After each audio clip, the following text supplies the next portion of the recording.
Everybody, I'm Captain Foley, and welcome back to Fleetyards Mission Briefing, where we take a look at one of the myriad of sci-fi universes out there, pick a ship, and go, let's look at this, let's examine this ship, because there's so many sci-fi franchises, so many cool ships. There's countless, but we'll get there eventually, guys. Indeed, might take a few years. Yes. So, Commander, introduce yourself, and what ship are we doing today? Well, we're going to a galaxy far, far away, and to go straight to it, we are looking at Slave 1, the Jango Fett and Boba Fett and Jango Fett ship from the famous Star Wars universe. And what's great about this episode is, as you know, here on Fleetyards, sometimes we use fan models, sometimes we use the real studio assets, and we are so thankful and grateful to have a studio asset today, sort of. This is the official 3D model from Star Wars Battlefront, the amazing EA Star Wars game where they took so much precision to get these things right. A new friend of the channel converted these models out of the game. I converted them into Lightwave, built some lights when need be, and brought them here. And I think that makes them studio assets as much as they could be and as accurate as they can be. So game assets, but very, very good games. So I'm excited. And this will be for a lot of the new Star Wars ships, so expect that. But Stuart, Slave 1, do you remember first seeing this? And what was your first impression? Yes, I do. And my first impression was, my God, that's ugly. It looks like an iron, like a handle. And that's why Boba Fett's clothes are so meticulously ironed all the time. He just stands under a ship and lets it steam him. I was never really impressed with the ship. I thought it was an awkward, weird design. The way it lands and then takes off, and its configuration. I was like, how does he sit in it? But then, you got to think that the seat probably rotates. But I didn't think that as a kid. So, yeah, not impressed overall with the ship. It's a weird ship. I watched Star Wars as a young kid, so it's always been part of my lexicon of Star Wars. Big word, like it. I always kind of like this design, actually, because it is so different. Like, it's not a shape you've seen anywhere else in terms of spaceships. We'll get there in a minute. It's true. It's so interesting, and it's an odd function. I mean, we'll talk about scale in a minute, but for a bounty hunter, I mean, they don't tend to have massive ships, but how much real space can you fit in this? I mean, how many rooms? How many, a shower, a bedroom? I mean, is it, what if he's got a girlfriend? Is there space for her to move in? Is there, I mean, how much cargo space is there really? And especially with the guns we see later on and how much space they take. It's a very odd ship. And I do like how he saw it then, in episode 2, how maneuverable the guns, the seismic charges, which are incredible. Love the sound effect. Super, dramatic. So I think it's a great shape. Again, I always saw it as a spaceship first, so I didn't, you know what I mean? It wasn't a brand new thing. It was just part of the lexicon. So I've always been intrigued by it. And I never really thought about the bridge until later. So I do like that this model's got those, and we can talk about them here today. Mm-hmm.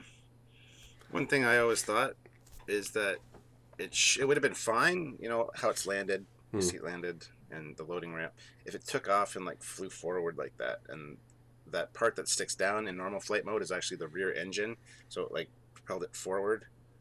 Instead of going from the horizontal to the vertical, just staying horizontal as a ship would have been much better for me. I get why you say that, but that's sort of an ape-brain way of thinking about it. This is a very unusual, which is why it works so well, I think, because it is just that's which intrigues me that I believe it is a Mandalorian. I mean, he's a Mandalorian, bounty hunter. Or at least his father, well, I guess his father wasn't there. Obviously, the famous, what the version we're seeing now is the Slave 1 later on, which is from the clone, so Mandalorian clone. But it's a clooect systems, apparently, which means it's not Mandalorian design, but it's a modified Fire Spray 31 class patrol and attack craft. Did not know that. And so clooect, it's not even a specifically Mandalorian, but I guess they weren't really around as much at the time. Interesting. So I guess he sort of took it at one point and then modified it heavily and. We'll go into ratings and some details about it later. But Stuart, now, not as difficult as a question to ask. What do you think about scale? Because I can see Boba Fett, so not really. So Stuart, tell me about scale. What do you think? And we'll see in those renders if you're right or wrong. Well, I'm thinking not very big. Like you said, you can see the guy there, so Yeah. you can compare it to like an X-wing or something else that you can see the guy in. Yeah. So I'd say if you laid it horizontal and compared it to an X-wing, I'd say it might be almost the same length, maybe a little bit longer than an X-wing.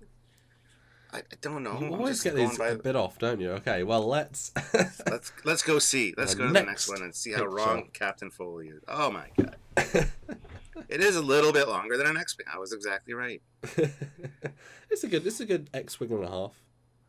Yeah. Which is, I mean, I love this sort of scale chart, and again, we always have to reiterate, every single model here is a studio model except the Runabout, the Gunstar, and the X-wing, although we have got an X-wing from Battlefield, which haven't just not part of this picture, but they're all scaled correctly. So it's a pretty interesting set of scales, and you've got what Babylon 5, Last Starfighter, Star Trek, Star Wars, Stargate, and BSG. So a lot of different sci-fi universes here. What do you think in terms of scale for this? Makes a little more sense. I mean, like I said, it's just a little bit longer than an X-wing. I was right, so don't say I wasn't. But I mean, he does have cargo capacity and stuff because he is a bounty hunter. He's got to load up Han Solo and carbonite, and so he needs extra room that a fighter like an X-wing wouldn't have. Oh yeah. So that I can see that in this picture. Although it's not quite as big as I would have thought when I was a kid. Absolutely. But actually saying that now and thinking back to the scene of it on Cloud City on the landing pad where they're loading him in, it is not very big. Yeah, but exactly. I don't know. It's something I never really thought about for cargo space and stuff. So I think with I guess we associate Boba Fett with a kick-ass, effective bounty hunter. So therefore, his ship is very offensively capable and you need a certain scale for that and a certain menace. But looking at that next, I mean, I was thoroughly surprised compared to the Runabout. I mean, it really puts Star Trek tech.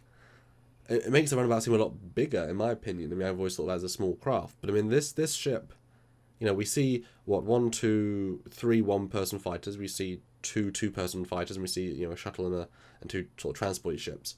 This is not a big ship. Slave One is really. I get this more of a patrol craft. Like, this is not a big ship, and in terms of, like, you can tell. He is a bounty hunter. His cargo is people. Like, he's got enough space there for a good brig. He's not there to get cargo. Like, that really just clicked in my brain. He's not bountying stuff. He's bountying people. That's what the ship is designed for. Or at least he made it for. What do you think about that? Interesting point. Yeah. So it's safe to assume that there's probably not much. There's probably a small cargo area for his supplies that he needs. Yeah. But there's probably a brig or a cell at least for keeping live captives. I know that Han was kind of immobilized, so he was probably set up in there anyway. Or just had him on the floor leaning against the wall. Maybe, yeah. I don't know. But yeah, that's an interesting point that I never really considered. But yeah, there's probably a cell, at least in there, probably able to accommodate 2, maybe 3 people size-wise. Not very super big and not comfortable. Obviously, they don't have to be comfortable. They're prisoners. Yeah. So. But it's really not a big ship. I mean, one thing I'll show off here is that I do actually have the diagram from years and years ago, and you don't get too much internal space visible. I mean, you have, again, we'll probably show a picture of this on the screen. There are 2 little bunks here, and there's like another chair, and it's very. I mean, if you look at this, and again, we'll show this on the screen so you'll be able to see. I mean, the scale really is just he walks in. There's a single floor. Then he goes up a little ladder thing, although the chair he controls it rotates, and there really is no space in this. This is even smaller than it looks. There's quite a lot of bunks though. There's pilot sleeping quarters. There's a prisoner cage, but it's got 3 beds in. Wow, it really is just a prisoner cage, control space in his bunk. Wow, that's really small. It makes sense though, size-wise, for sure. And you said 3 bunks in the cell? I mean, it looks like it, yeah. Called it. I said 1, maybe 2, maybe 3 people. And I guess it would make more sense to have, rather than a single room where all 3 can be in. This is a 3-floor little cage with just bunks that they've got individual doors on. I mean, that actually makes more sense. You just say get in the cage, and we wouldn't want them to stand up for 10 hours at hyperspace. Just lie down. Then again, who cares about your prisoner's comfort? I wouldn't even supply them with a bunk. You just give him the floor. You give him rusty nails, wouldn't you, to sleep on? It's like when you come over to visit Samuel. You know, you get the floor and you get the most uncomfortable, sleeping arrangements that we have. So He's worse than a bounty hunter, yeah. But again, it is a small ship. I'm so surprised by that. And we've talked in most of the episodes, the Viper's very small, and but it is tiny. But there is more than just this view. But the next photo, this compares it to the Millennium Falcon, which I thought was a worthwhile comparison, because when I was watching the movies, I thought of it as more of a cargo ship, Slave One, so the comparable to the Millennium Falcon. But I mean, it is interesting. What do you think about this? That actually surprises me a little bit. Yeah, because the Millennium Falcon has quite a bit of standing room and corridors, and quite a few people can fit on board. Now I know it's much wider and whatnot, but this really kind of puts things in perspective. I mean, you look at the cockpit of the Millennium Falcon, you got 4 seats in that thing. Yeah. And you move that up to the runabout, and you can say, oh yeah, that's runabout size for sure. I mean, it's actually I always thought the Millennium Falcon was a lot bigger than this, even compared to a runabout. But we're not talking about the Falcon, I know. Well, I will just say, the Falcon is a single floor. There's no other floors, and it's got, it's all crammed. It's got the storage compartments, which is kind of well, yes, but that's also, they go into the space where the tech would be everywhere else. I mean, he presumably took out tech to put in, space. Yeah.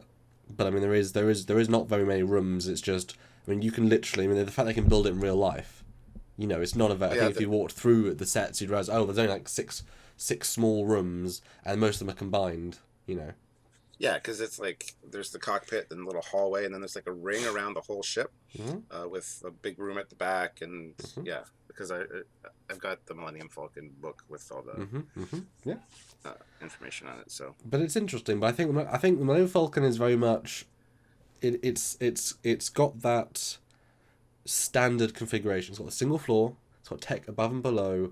And in the shell has all the tech needed for the survival of the ship. Plus, it's got the front, wing bits in the back. There's dedicated zones with the hardcore tech for the engines and such. Slave One is like, well, it's got the top bit, which is the functional, but there's also a bit in it. But then all the bottom bit's engines, all the top bit is guns. But then there's a little alcove in it, but it's sort of 2-floor, but 2-floor that rotates. I mean, there's a lot less volume. I don't know. It's just interesting. I thought it'd be But again, runabout, I mean, you really put these 2 ships together, flying side by side. That would look so strange for me, personally. Yeah, I agree.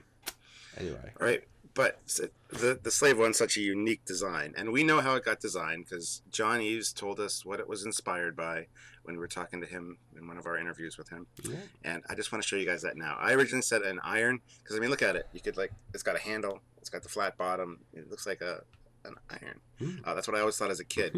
However, that's not what it was designed after. So if we go to the next picture, this is one of the lamps just outside the ILM building.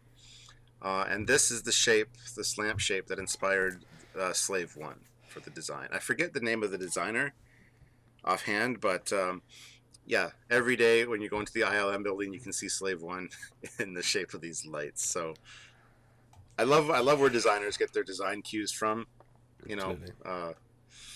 How often did you look at that light before Slave One was a thing and thought, that's an interesting shape. Maybe I'll use that someday. kind of ridiculous, isn't it? But yeah, it's an ILM is Industrial Light and Magic. That was the VFX company that built Star Wars. Yeah, I mean that's crazy similar. But I mean I like the add-ons they did. But it certainly says to the unique style. Yeah. Strange. Yeah, it is. But anyway, thought we'd include that for you guys. So let's go to the next picture. We got a shot of it from underneath with the main thrust engines and the, I guess, levitation or anti-grav generators and stuff, and for landing. This is where you really appreciate this model because this is why I trust it as being the studio asset, because these are all the real details. And look at that wonderful detail. I mean, there's so many just things and bits, but you one thing I like about the way the engines are set up here, you see all the obvious things, and at the same time at the bottom there's all these wires and cables and connectors, but it all feels neat. this is actually, he's done a lot of refinement to his design to make it advanced, to make it, work. It is a, to be fair, he could just add plating around the engines to make it more of a Star Trek style, having everything on the inside. That's all it would take, and it'd be very neat as a design. Problem is, though, then it's harder to fix and repair should the need arise. True. Although, how do you really get to this when it's landed on a planet? Make it to the bottom to fix anything? I don't know. And I'm just looking at this diagram, and that big circle thing on top, which stands out the most to me, because it's not an obvious whatever. It's a high-power rectenna, a receiver boost energizer, magnetic tuning antenna, interference shielding, and passive long-range sensor bands. See, it's funny that you read that, because I was going to say in our mission briefing format here that looks like some kind of antenna, which is pointing backwards. Could be like a communications antenna, but you just answered the question of what it is. It's a multi-purpose antenna and sensor. That's really interesting. I mean, it does make some sense, especially if this is a thing that's going to change orientation. I mean, you want to have functions in both views, but I don't know. I mean, I guess you have one antenna at the front and one at the back dedicated. Maybe that's the communications array, and you just point backwards and it can go 10 light years more. I don't know. And then the two big circles are the engines, and we know that the rectangle piece thing fires the seismic charges things. I don't think it was originally designed to do that, but they do in Attack of the Clones. Which makes me wonder, I think I actually know the answer to this. Ooh. Is this the same ship from Attack of the Clones? Mm-hmm. Yeah, he repainted it. I don't think it is. I think that one got destroyed and he replaced it. Ooh. I remember reading that somewhere years ago. Whether that's true or not, you guys have to tell us below. But yeah, it's an interesting name for a ship too, Slave One. Yeah, I don't think you'd name it that now. Yeah. Yeah. Especially in a movie that introduces your first black character. Yeah. But I love the idea of that aft weapon. I mean, what a great, forward-facing missiles and the kind of miniguns. But then if you want to run away, you just launch this amazing, or very 2D weapon, which you can dodge relatively straightforwardly. I mean, the only reason it was more effective was because it was in an asteroid field where things start ricocheting. If that was in any other space environment, you just go. But against a capital ship, I mean, that if you actually target, I mean, how amazing would that be against a Star Destroyer, launching it and then just goes through the middle of the Star Destroyer. I mean, if the shields were down, that could rip into deck upon deck. I mean, I'd love to see that as a battle. That'd be wonderful. But the next picture is a close up again, 1080p, so great details, and you can see the aft of those fins. And I didn't realize there were actual sort of stabby bits sticking out of the fins. I thought it was a clean break, but there are actually details that protrude. I guess that's why they have to move to land, because you can't land like that. I think the fins are very much like a wing of an airplane these days, like a Boeing 747. It's got movable flaps at the front and the I can't even say it. Airlines at the back, or the flaps at the back. It's got movable surfaces on it for different flight modes. So yeah, you can see the top part there would slide much like the front of a wing. So for different environments, different planets, which is interesting. I think it's a very neat design. But yeah, they fold kind of flat for landing purposes. Yeah, cool. All right, so the next picture is a shot of the cockpit. Yeah, we have a detail picture in a minute, so it's kind of just the whole front. But I like the scorch details on paint, like it's clearly not been taking that good care. I just zoomed in because this is such a great quality picture. You see Boba Fett there, he's got a chair beside him. But down below, there's two other chairs facing forward. And we'll talk about that in the next photo, because we have a full-on close-up. But this photo is great because, again, you get to see, and again, high detail, the front of these wings. I mean, wonderfully simple and functional, and I don't know, it adds something to have things moving, and it's, I think certainly at the time, you know, when Star Wars is made, how many designers were thinking, let's make a plane, you know, now we can do that. It goes from, they can launch that way. I mean, that's probably pretty forward thinking to have a vertical takeoff, orientating changing ship. Words, I don't know, but yeah. We just can't talk today, apparently. Yeah. Anyway, next picture is the one you wanted to show me the detail on. So you go ahead, tell me, talk to me, Goose. So the next picture is the close-up. Now, this is great because obviously you got a window, and I gave it some reflectiveness. Now, what is your take on the controlling space of a ship and the second floor? It's very interesting. I didn't know there was a second layer like that, Ooh. as I said. I knew there was a chair beside him, obviously, for a co-pilot or for his son, whatever, or his clone. Yeah, clone son. But I think it's a very neat configuration. Now, is it configured? Is there actually 3 seats at the top? His is in the middle at the front, and there's 2 on each side, or 1 on each side? So, I think there's 2, although in this, because we see it in, you know, like I said, for Boba Fett, Jango Fett, although in this diagram from, 20 years ago, there is only 1 seat. Although there is a secondary seat passenger, which is at the bottom, which I maybe can go up into but it's the wrong side. And then at the bottom, they've got flight computers, which doesn't have any chairs. So I guess they refined the design since they originally conceived it. It's an interesting design. I don't know why you'd want to be sitting down there. I mean, it'd be a great view. You wouldn't have to worry about flying. Oh, beautiful view. I mean, but where are you going to put your... Here, wear these handcuffs, tie you to the chair, enjoy the view. Yes. Want to have a nice, safe, fun trip. And if you get vertigo, just don't throw up against the window. It's tricky to clean. Yeah. No, it looks like at the top there's 3 seat. It looks like a 3-seat configuration. He's in the middle, and there's 1 on each side of him. Yeah, I don't think there is, but I certainly agree it could look like that. I mean, it's interesting because if you think that Boba, so Jango Fett, if he bought/built the ship, and then he modified it to give the co-pilot to his son, because he assumed to be grown up with his son, forever, that'd make a lot of sense. That's why it wouldn't be in the later version. But if it's the functional reason to have the 2 seats, but again, if it's meant to be a patrol craft, then I guess you need a pilot, co-pilot. But there's no like things to control there. At least the second floor, you can sort of argue maybe there are consoles there. Again, limited quality on this model because you're not meant to be inside the bridge. I mean, we're probably getting closer than you should do. But why would there be 2 chairs at the bottom? I mean, it's because he's not. I don't get the sense Boba Fett is going to ferry people around. He's no. not. You would think if it was a bounty hunter ship, he would, and that was the way it came, he would modify that to make more room for whatever he needed.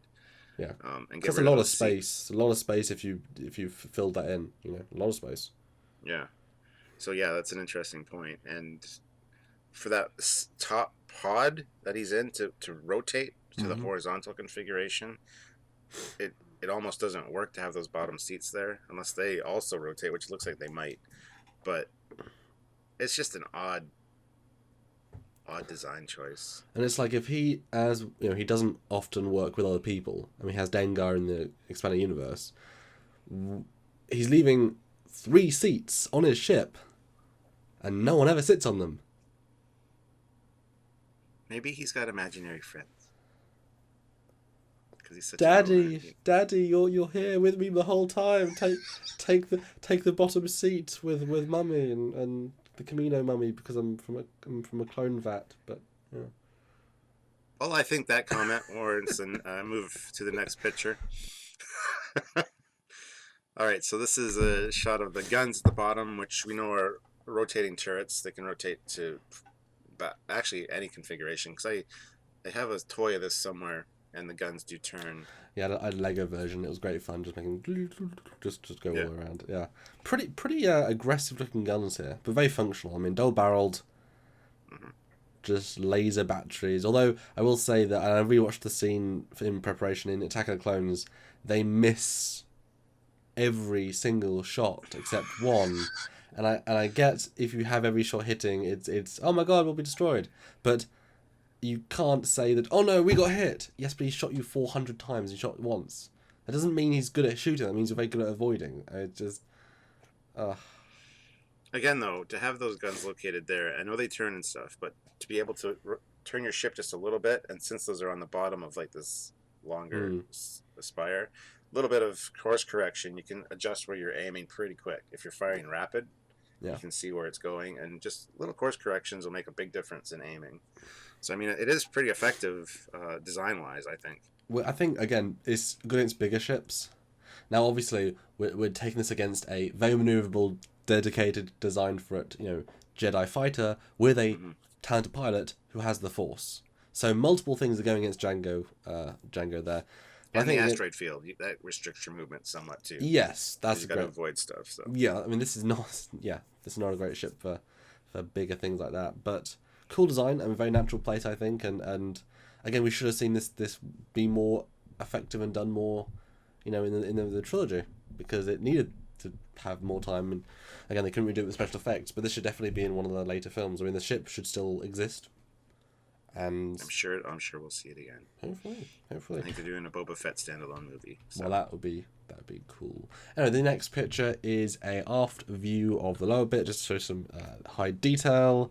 I'm not really sure what anything does. There's just components and things and 3 orange dashes which are still there, which mean don't puncture this bit because your ship will explode. I don't know. No, that's where the pee goes. That's what it's on. It's the storage for the poop and stuff. I don't know. The ships have to have these things. Think about it.